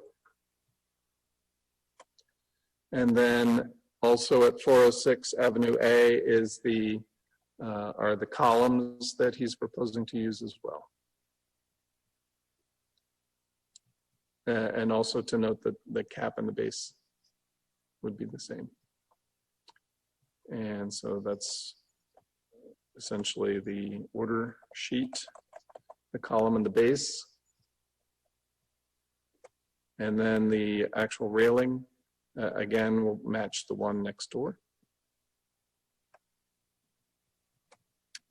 And then we provided the staff report. And you provided your comments. And this is the zoning and inspections review. And here it meets the zoning, the land use ordinance, and will require a building permit. And then we have our recommendations when you're ready. Okay, thank you very much. So, are there any members with a conflict of interest for this item? Are there any members or administrator with any issues on the application's completeness? So does the applicant or the representative wish to make any comments at this time? Yeah, I'd like to. So if you would come up and state your name. You'll please. need to be sworn in. Yes, I So- don't think you were here. Okay. So do you swear to tell the truth to the best of your knowledge? Yes, I do. Oh, I'm sorry. Let's do that again. On camera. Do you swear to tell the truth to the best of your knowledge? Yes, I do. All right. So, So it's a few pictures. Can you just? oh, read those? yes. Okay.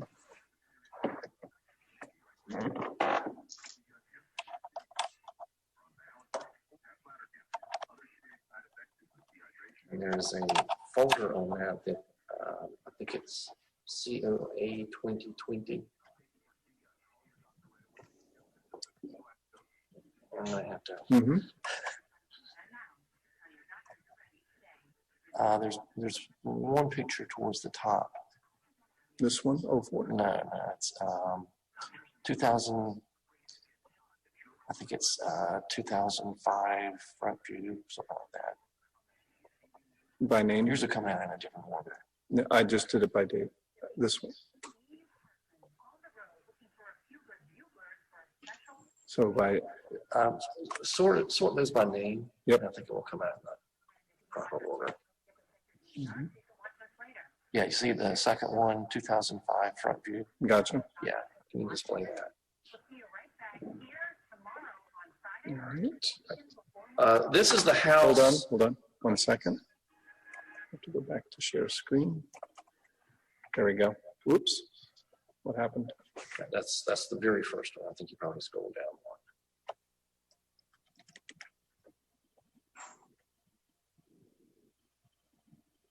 one. Okay. Try it again.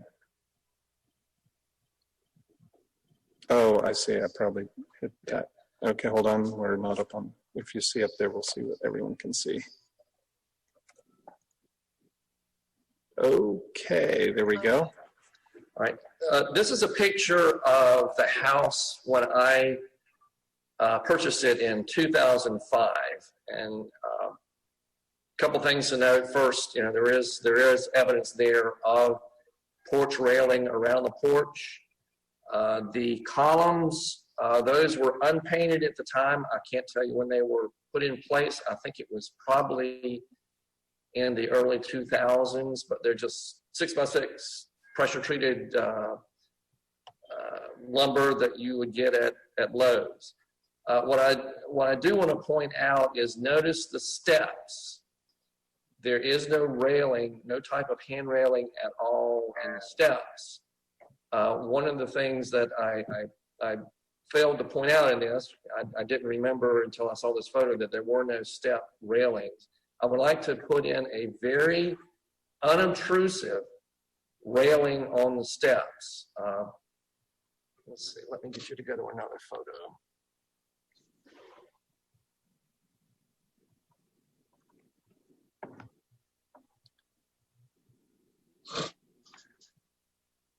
Sister house columns and railing, 08.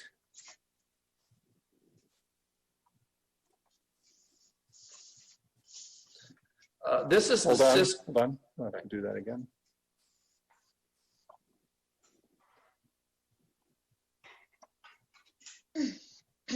Share.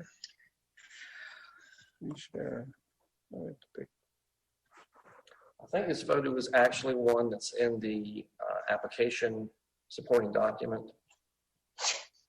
It's the sister house Wait a minute. with the railing around it, and you can see that there are step railings there. The steps on the sister house are wooden steps. They're not. Is that it? Yes, they're not. Oh, yes. Okay. They're not concrete block steps like on my house.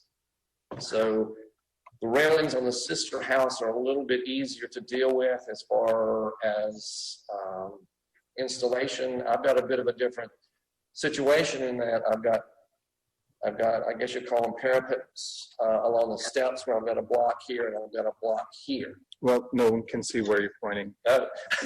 If you look at that screen, that's what everyone can see. All right, so I've got, with my steps, I've got two parapets that go down each side of the steps, which makes it a little more complicated to put on any kind of railing like what you see here in this photo on the sister house. So again, I'd like to do something that's very simple and unobtrusive. So let me get you to go to another photo that is new. I'll tell you, if you did, can you just scroll through the photos as you've got it Maybe. linked? Let's check. Don't know. This That way you is don't have new. to flip back and forth. So do you have a picture of this hand railing that you It's coming up. Ah, there's an arrow. There you go. Is that it? So that's the hand railing on the sister house, wooden steps, and a fairly simple installation. Keep scrolling. This is the step down blocks, parapets, if you want to call them that. This is similar to what's on my house. This house is 405 Avenue A. I'm including this photo in the sense that what they've done here is a fairly simple and unobtrusive application as far as a metal hand railing is concerned. Scroll to the next photo. Let's see. Scroll back.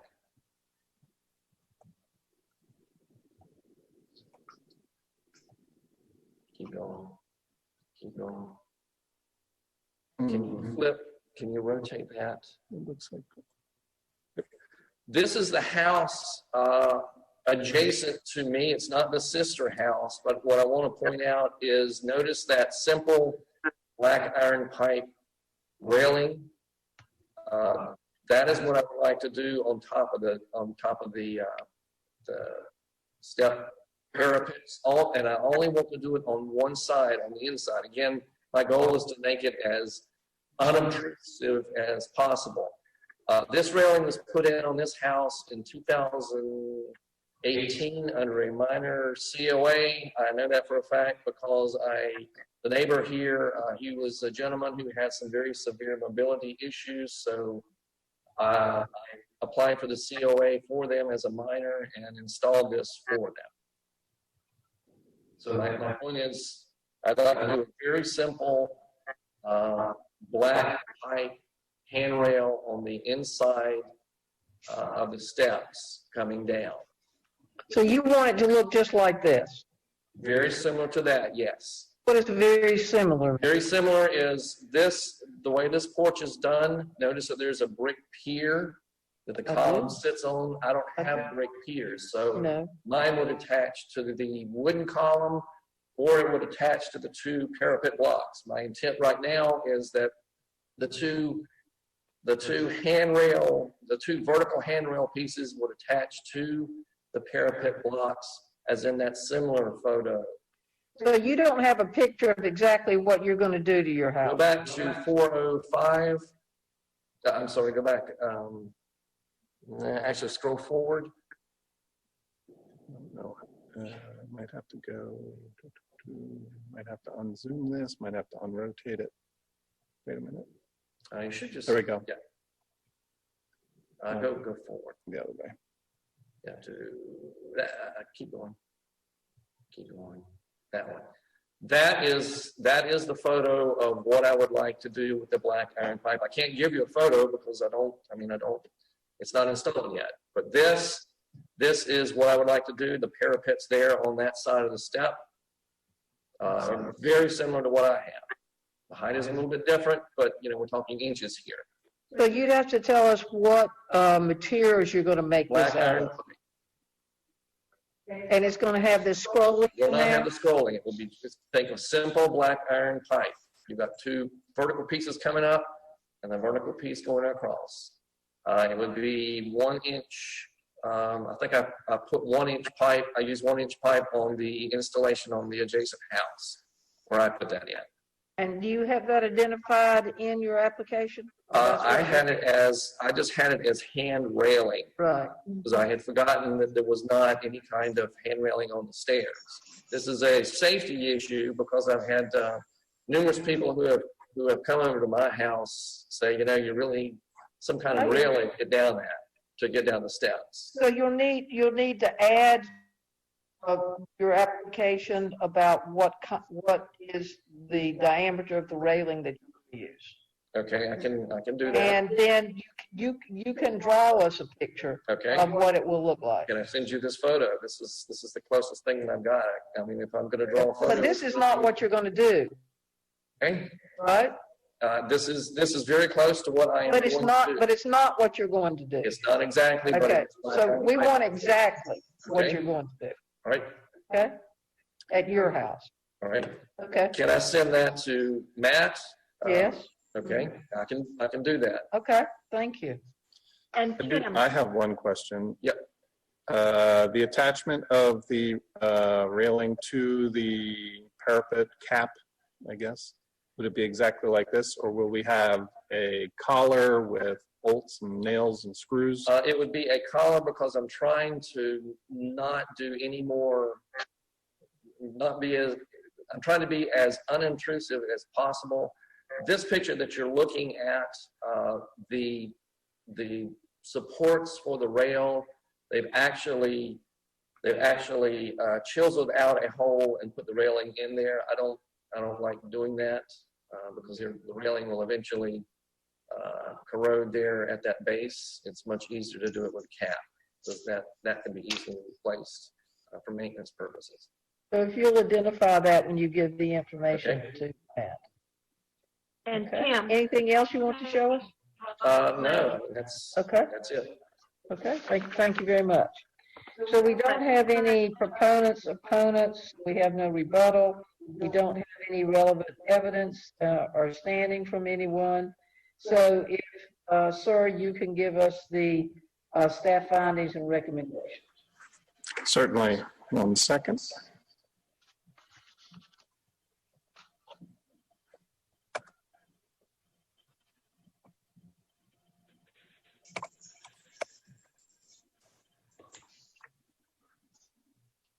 Here it comes.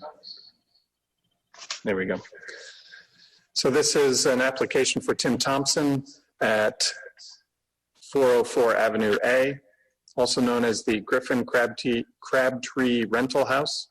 It is a contributing resource in the Riverside Historic District.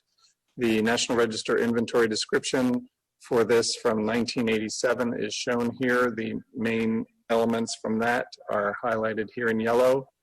It's a one-story porch with square in section classical posts and a brick lattice foundation. And then the rest of the description is there. 404 Avenue A, the project is to include replacing the square pressure-treated wood columns with caps with new round wooden columns, caps, and bases, replacing the metal pre-hung front door with a wood door with an upper glass panel and a wood screen door, and new porch railing, all in the primary AVC. He's apparently also added the steps railing as well. Staff submits the following historic district guidelines as appropriate to this application. Design principles, 3.1.1, 3.1.2, guidelines for modifications, 3.2.1, 3.2.2, 3.2.4, and 3.2.5. Guidelines for windows, doors, and openings, 4.3.1, 4.3.6. The paragraph in section 4.4 entrances under project planning considerations, including that quote there. I guess I have to read it. It is inappropriate to use stock entrance doors, porch railings, and other ornaments that do not proportionately relate to the building. Modern porch balusters convey a different visual appearance because they are generally taller and thinner. Center balusters between the rails and space them about 3 inches apart to increase the visual weight. In addition, it is not appropriate to replace wooden porch supports and railing with iron supports and railing. Guidelines for entrances, 4.4.1, 4.4.2, 4.4.4. Guidelines for wood, 5.2.2. Guidelines for paint, 5.4.2 and 5.4.3. Statements of reason based on the information contained in the application and staff's judgment are: the project is site work, or I'm sorry, it's not site work. The project is work within the primary, secondary, and tertiary AVCs.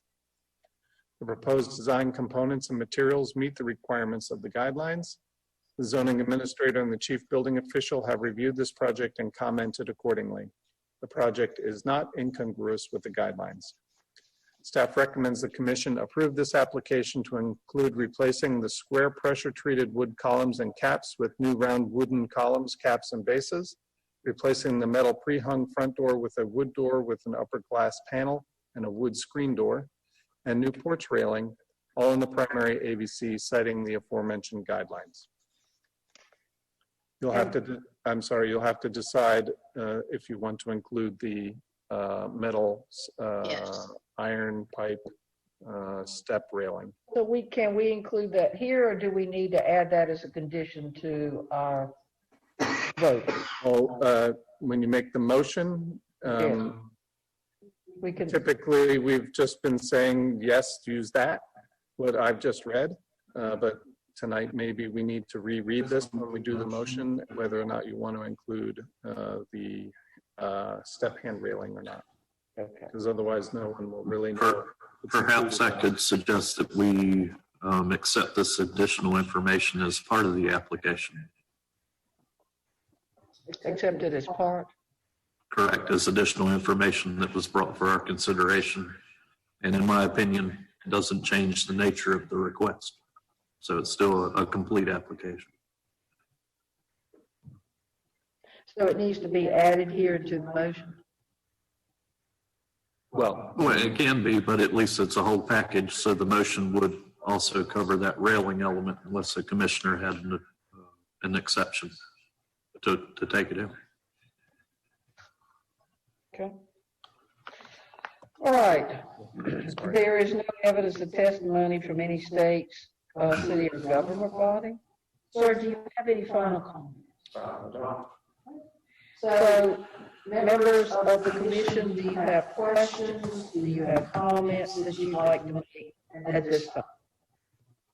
James Woods, Madam Chair, I understand what Tripp was saying. However, for the COA or to cover us, I believe that hand railing needs to be added to this COA somewhere for future references, you know, because, I mean, it wasn't on here and it's something that it was an after fact thought. And if what if another applicant does the same thing, but it's on a major scale, you know, and then they can say, well, you guys allowed this to happen here, why can't I do it? So I think it's something that needs to be added somewhere to this COA. That's just my... George Craig, could it not be added as a condition that a drawing of the rail with materials to be used be submitted to the HPC administrator for approval? Yes, we could do that. With a picture of it, we have no picture of what he's describing and what it's going to be attached to and that type thing. Madam Chair, Christian Evans, I understand, I agree with you. I think that we need a photograph and we need another dimensions and a picture of what is going to be used, not what is kind of like or sort of like. And You can't take a photograph of something that doesn't exist. Ellen Sheridan, I was going to say a drawing is going to have to suffice because he's fabricating that on the site. Right.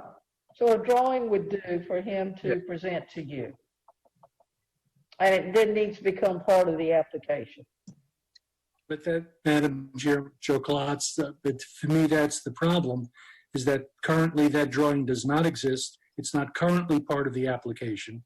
I think we should vote on the application as it was presented to us and ask the applicant to come back to staff, perhaps as a minor work, but come back to staff with a proper drawing of what he intends to put there. Right now, we have nothing. Right.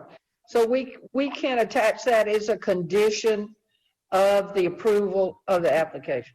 We can attach it as a condition, but we're still attaching it as a condition without any visual evidence. So it's just come back with some drawing at some point in time. I'm not comfortable with that. Okay, so do we then need to, what word do I want to use? Do we need to put this aside until we get all of that information and then vote on it again?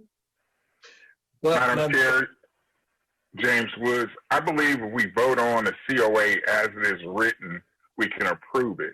I'm with Joe on this. I believe that should, whatever addition that he would like to add to it needs to come back either back to us at design review or as a minor COA.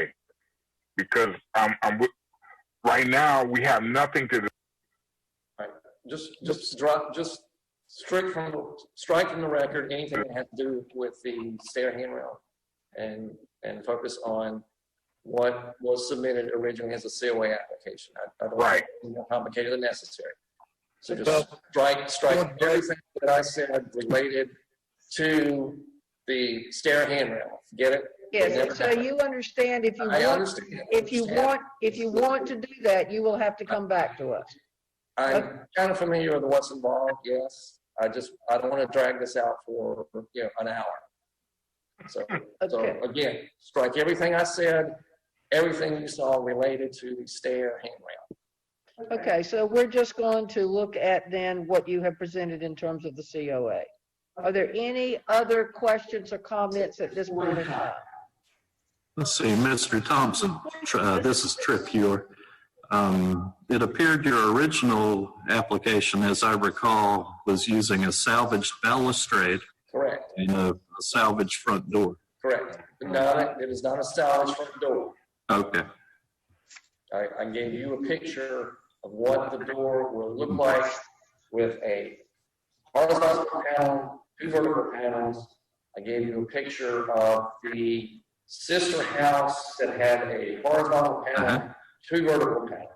Yeah, and I just wanted to bring that up to commend you for reusing historic material in an adaptive and creative way. That's the kind of thing we'd like to encourage. And again, thank you for doing that. I try to reuse as much of that material as I can. By the way, being your first time before the commission, I found your application to be quite thorough. And you might want to consider submitting a resume whereby you might serve on this commission one day. Well, if you continue to do this online, I could do it remotely from any location, correct? Okay, so do we have any other questions, any other comments at this point in time? Yes, Ruth. Peggy Broadway. Tim, were you planning to put the scrolls in that handrail or just the rail? No scrollings? Peggy, that handrail is not, Peggy, that handrail is not going to be included in this at all. Oh, okay. Yeah, it is just what we have been presented. Nothing's going to be added. But if it comes back to minor works, will we see it? Well, Matt can determine that if it comes back to him. I'm not sure if that's in the list of minor works or not. I don't think so. It is not. So it would come back to us. Okay. Okay, does that help you? Just so the scrolls are not in it. Okay, no, he would have to present it back to us. Okay, any other questions anybody has at this point? Okay, so can I have a motion, please give your name, a motion to approve the COA as has been presented to us? Madam Chair, George Bray. I move that we find the application for certificate of appropriateness for 404 Avenue A be not incongruous with New Bern's Code of Ordinance, sections 15-411 to 15-429, and New Bern's Historic District guidelines based on the following specific guidelines and findings of fact. Applicable guidelines 3.1.1, 3.1.2, 3.2.1, 3.2.2, 3.2.4, 3.2.5, 4.3.1, 4.3.6, paragraph 4.4 concerning entrances, guidelines 4.4.1, 4.4.2, 4.4.4, 5.2.2, 5.4.2, and 5.4.3. Findings of fact, the project is site work within the primary, secondary, and tertiary AVCs. The proposed design, components, and materials meet the requirements of guidelines. The zoning administrator and the chief building official have reviewed this project and commented accordingly. The project is not incongruous with the guidelines. Thank you, sir. Do we have a second for this motion? And please give your name. Madam Chair, Christian Evans. I second. Thank you so much.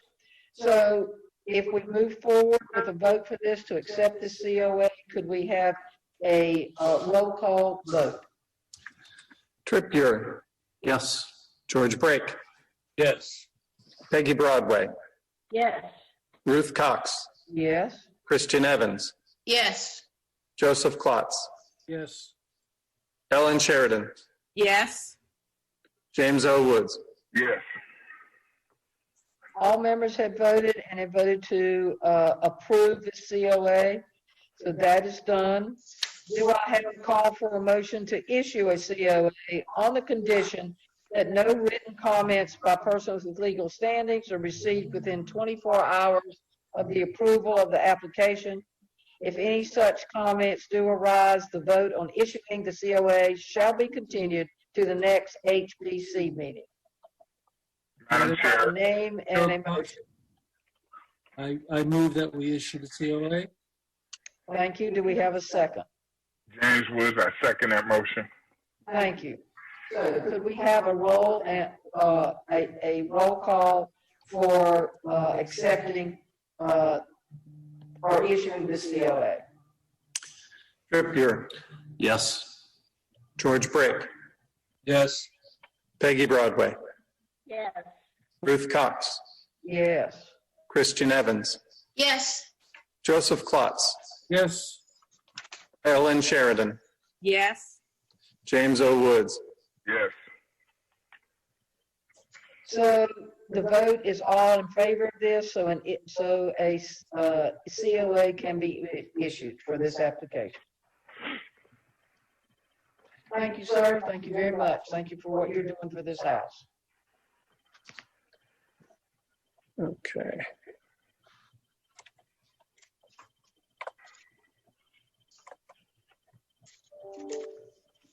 Do we need to go to the next item, item 8? Yes, 1 second.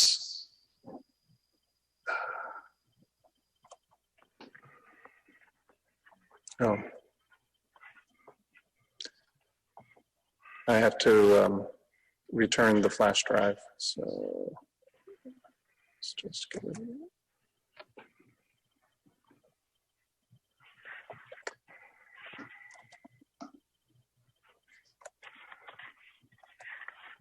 Okay. There you go, sir. Thank you. Okay. So as of yesterday, our first meeting, have we had anyone send us any information on the COEs that we did yesterday? No, we as of 4 o'clock today, and I haven't been able to check my email since we've been in this meeting. We have not received any as of 4 o'clock. So we still have several hours to wait, or for me to check the emails and make sure that it's been at least 24 hours. And so if you get nothing, then those will go ahead and be accepted. That's correct. And if you do get some information, you'll get back to us about what information someone shared. That's correct. That plus the applicant will be informed as well. Okay, all right, so that's item number 8. We have no public in front of us now, so we don't have any general public comments. And none were submitted online or per email. Okay, so your administrator's report, number 10. Oh, so last Friday, we submitted the application for the preservation plan and building study for the King Solomon Lodge. That was an application for a $25,000 project. That is a project that the city is simply the host to the funds, and the funds are provided by both the state and then the 2 nonprofit entities for that project. The city is not providing any funds. So that's, and we've just submitted the application. They indicated that they would let us know hopefully in June that what the results have been. As you may remember, we also were considering an application for a consultant. So second item, we were considering an application for that same grant program for hiring a consultant to help us with new historic district guidelines for flood, for the various kinds of flood adaptation measures, which are currently absent from our guidelines. The city is already contracted with other consultant for the city's overall sustainability plan, and that plan includes in the scope of work for that plan includes historic concerns or issues regarding historic preservation. So that consultant also has another team of historic preservation consultants involved with that project. And so we will be using those consultants to help us with revising the guidelines for historic preservation, particularly with regard to flooding. So do we have a time frame for that, about when we would be able to work with those consultants? Yes, so I believe they just signed the contract a week or 2 ago. So that project could be starting anytime soon. However, that said, I'm not sure if they have to start before the end of this fiscal year or after the beginning of the new fiscal year. That I don't know yet. So that would be the difference between sometime in June or sometime in July. And then there may be some preliminary functions or that need to occur as a broad general say, kickoff project or kickoff meetings or stakeholders, et cetera, involved with that project. I'm not familiar with the details of that project, but I would just say, I would think a couple of months from now, we'll be hearing about that consultant working with us. Okay. And you'll get back to us with the details of the consultants. Okay, Yeah, we'll absolutely. do that. Thank you very much. Any other updates that you have? Well, we did issue all the COAs from the last time we had an actual regular meeting. Those have all been issued. And then now we've also had probably a dozen minor COAs as well. I don't have a list of those offhand. Although, if you want to have them, I can look them up rather quickly, I believe. You're talking about the minor COA? Yes, yes. Let's see. Madam Chairman? Yes, okay. Yeah. So, since... Hold on one second. Oh, I'm sorry. Matt, hold on one second. Yes, Peggy? Yes, you begin to blur, Matt, you begin to blur when you were introducing item B. Is there any way you could write that, write it up for us so that we could see it maybe by tomorrow or something like that? You were echoing terribly. Really? Okay, because I turned down my... And even Ruth was echoing. Oh, Ruth is echoing. Okay. And you. Were you able to hear me clearly? No.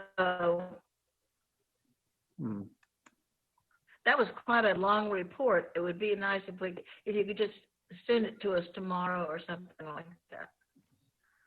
How about everyone else? Could you hear me? Yes. Pretty much. Yeah, I could. Okay. Peggy, that could be your connection at your end.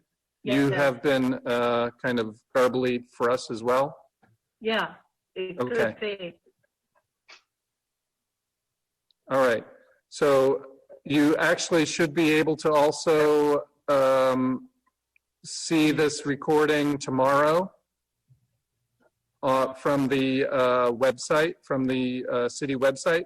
So if you give me a call, I can put you in touch with that.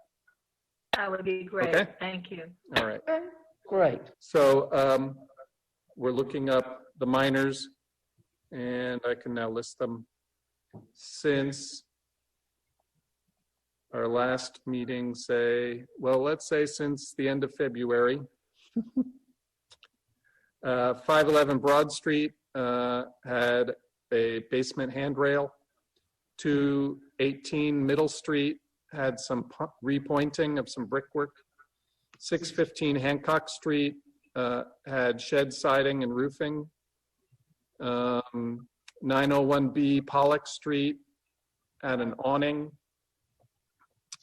615 Hancock Street had attic louvers. 610 Middle Street had roofing.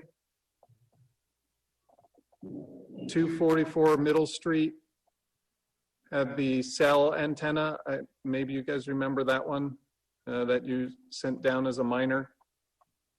207 Hancock Street had a driveway, a new driveway surface material put in.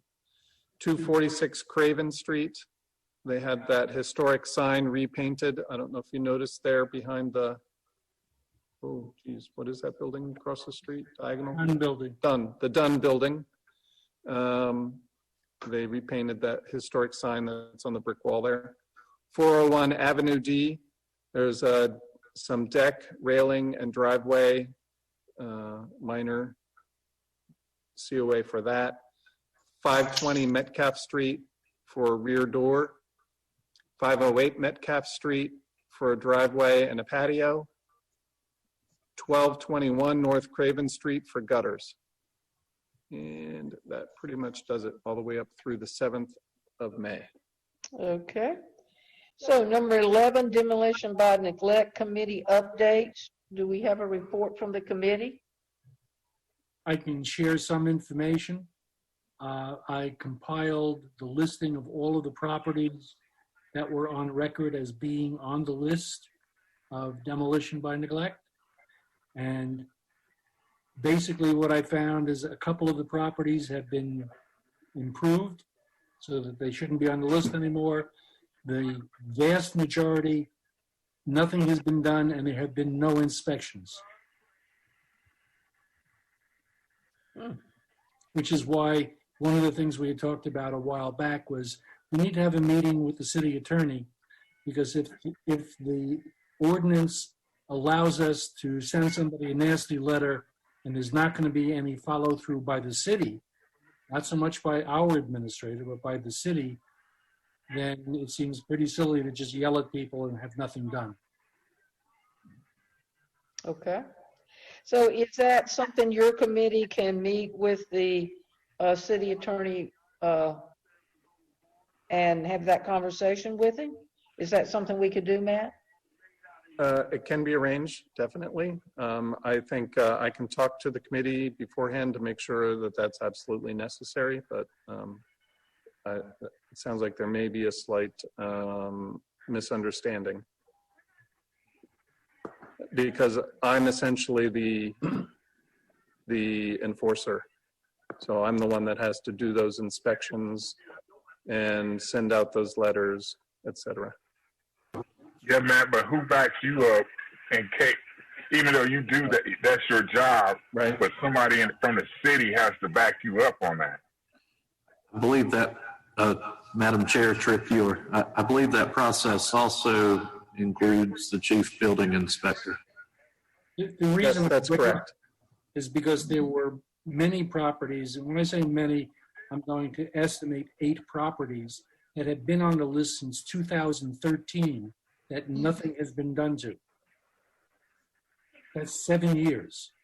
So at some point in time, according to that ordinance, it says that if the fines exceed the value of the property, the city can then take some form of action. And there was no indication of any action by the city. Okay, that's a good point. Which property was that one? Well, one of them is right next door to Mayola. There were 2 houses. One of them they sort of fixed, not completely, but sort of.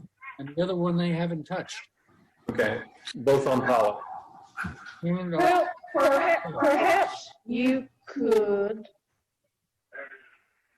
write up a report of each of these houses, item by item, so that we could, as a commission, have a look at that. And if you could, as you're talking about, if nothing has been done, certainly indicate that, and perhaps we, the committee, could give a report to the commission. Is that something you could do, Joe? I've already written it up and sent it to the other committee members for review. Now it's a matter of, I don't know where we stand with the city. You know, that's my problem right now. I don't know where we stand with the city. How are they going to act on the ordinance? These properties have been there for a long time.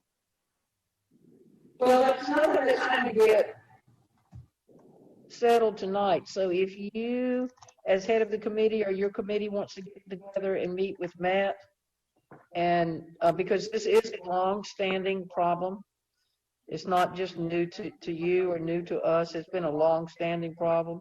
So if you could get with Matt and you all could have a discussion about that, and then Matt, if you put that on the agenda to report back to us. Yes. Okay. See, Madam Chair, I may have a little insight as to why there has been a number of properties listed on the since 2013 without action, and that being that in prior years the HPC voted to prioritize the top 3 or 4 candidates and focus effort on that. So it may be the reason no action had been taken on some of those properties is because they weren't considered a priority at that time. Now, that being said, does not mean that they might now be a priority, and certainly I think is still worthy of investigation. I think we've had a little trouble with our historical archive in the prevention of demolition by neglect area in terms of a record of the actions that were taken by previous boards. And so I don't know if we've been able to locate those. Okay, thank you for that input. So if your committee, Joe and Matt will get together and get a report together for us so that we can determine how to move forward with this issue, because it is a longstanding issue. Madam Chair, Ellen Sheridan, Yes. could we also designate a few minutes, maybe if we get there a few minutes before design review, if we're allowed to meet in person next time, and talk about this again so that so much time doesn't lapse between when we as a commission address this? It's an important issue. Can you say that again, Ellen? I think the beginning of your comment broke up. Oh, okay. I'm asking if we can actually designate a little time if we're allowed to meet in person for design review in a couple of weeks, to really talk about this at the beginning rather than the end of the meeting, because it's one of our most important functions, even if we have to show up a few minutes early before all our applicants come. Well, we actually probably are not going to have an in-person design review next month, are we? We don't know yet. I think, well, we'll have to discuss that. I think the new order allows groups up to 10 inside, but I think government functions are exempted from that. But we may decide that we want to use a larger room anyway. Yes. Okay. Perhaps this one, if it's available. Okay, well, Ellen, you make a very good point that we do need, and that's why I'm saying the committee needs to get with Matt for us to kind of get on top of this and see what we need to do to move forward with these houses, because we don't want them to be demolished. Right. Peggy Broadway, we actually asked the members of Hydra to come up with house numbers and properties that they felt had been neglected. And we have several on this list. And another question is, they noted empty lots that have not been tended. Is that included in the neglect? If you have an overgrown lot that's not taken care of, is that considered by neglect, Matt? I would think that it would. I'm sorry, were you unable to hear me? No, I got it. So yes, if the overgrowth is affecting the structure or other historic elements, maybe a masonry wall or some other historic element like that, then yes. But general overgrowth that isn't affecting the historic elements, perhaps not. But there is another part of our department that does deal with that. So please just forward us the information and we'll sort it out from there. Be glad to. But I would suggest that go ahead, we would compare that list then with the list that we already have for the Demolition by Neglect Committee. There may be one in the same list. It's not exactly the same. I'm on the committee, and it's not. We have some that are the same and some that are not. Sure. Okay. So if you'll get that list to Matt, and then the committee can kind of look at that and sort that out and see if there is any overlap. Okay. Item 12, new business. Listed under there is future changes to the guidelines. And we did talk about that a little bit just earlier when we talk about our consultant that can come and work with us. That's correct, but that was only relative to the flood issues. Yes. There have been quite a few other potential changes to the guidelines that have come up since I've been here. Yes. And that you've also had over the course of the last couple of years as well, since the new guidelines were adopted in 2017. So there's a whole list of other things that we need to discuss and decide if we want to change and how to change them in the future. So for example, remember we had the issue about the hog slats. Yes. That was one recent one. So things like that have come up. I think now tonight we've heard a couple of cases where it seemed like they maybe should have been minor cases. However, our hands are tied. So if we make some kind of provision to untie our hands, that would be another thing. So and then there's probably a dozen individual smaller or individual items. I can't think of them offhand. I have a list. I think Tripp has a list. Maybe everybody has a list. So. Well, perhaps we can set aside a time for us to get together and meet, either before our design review, whenever we can get together again. We can designate a time to come a little bit earlier, half an hour or so earlier, to address that issue. And if you can send us an up-to-date list of the items that are that we have discussed and discovered that might want to go on to minor, and then we can have a look at that. Because I'm not sure what the process is to change that. Can we move something from major to minor, or do we have to go in front of the Board of Aldermen to do that? It does end up in front of the Board of Aldermen. So we want to do them all as one group. Yes. Yep. Okay. All right. There's no old business at this point in time. So would someone like to make a motion for us to adjourn? Madam Chair, Christian Evans, I move that we adjourn this meeting for the evening. Thank you. Do we have a second? George Briggs, second. Thank you. Do we need to take roll call for that? Yes, we do. Okay. Go at it. All votes by roll call. Okay. Tripp Yurt, Yes. George Brake, Yes. Peggy Broadway, Yes.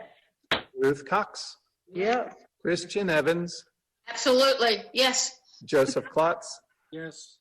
Ellen Sheridan, Yes. James O. Woods. Yes. The motion passed. We're all in favor. We are adjourned. Bye-bye.